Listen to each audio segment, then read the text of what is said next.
You talk a lot about fun and giving yourself permission to have fun. What is the value of fun in your life? Oh my word. Talk to me about fun, because Yeah. I know a lot of professionals and just people in general who don't have a lot of fun. They don't know what to do with themselves. Yeah. I see a lot of folks in my, within my space, work is work, and they come home and they just veg out on front of the TV for far too long, longer than they'd like, and that's not. I don't know that that's not fun, but that's not fun to me. Yeah.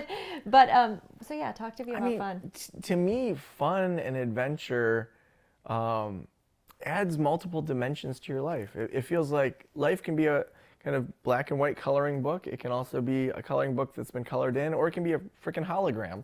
And I feel like I want the hologram.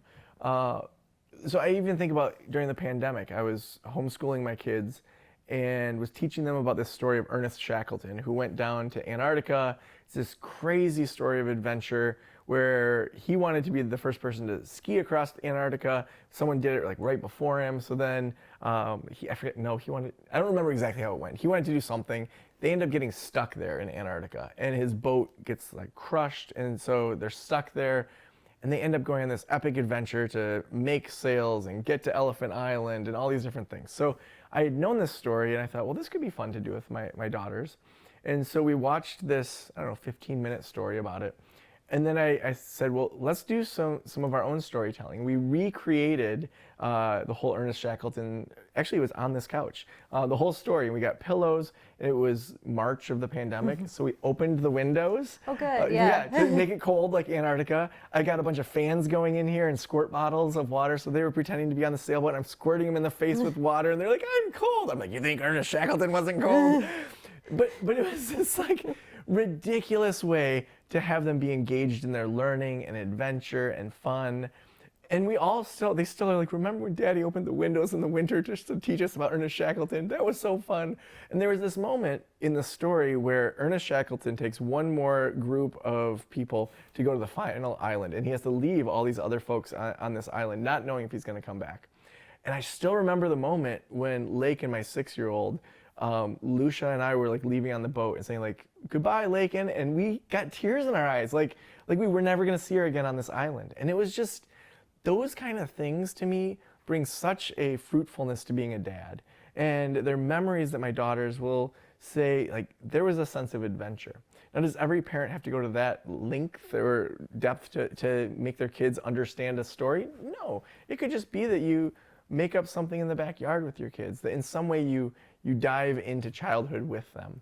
But to me, fun just makes the life come alive even more. And if I miss that, and especially this unique time when they actually still like me, like I've missed out on part of being a father that I can't reclaim either.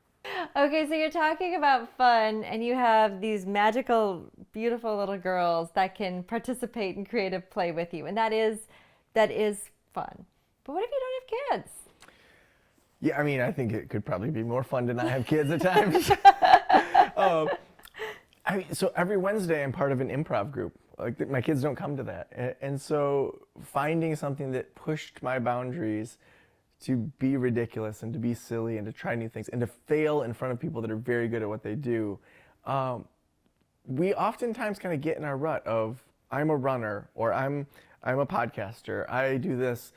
I think exploring new things helps your brain to really open up to new possibilities. And so the improv, for example, a friend of mine said, "I'm doing improv, you want to come out one night?" Sure, I'll give it a whirl.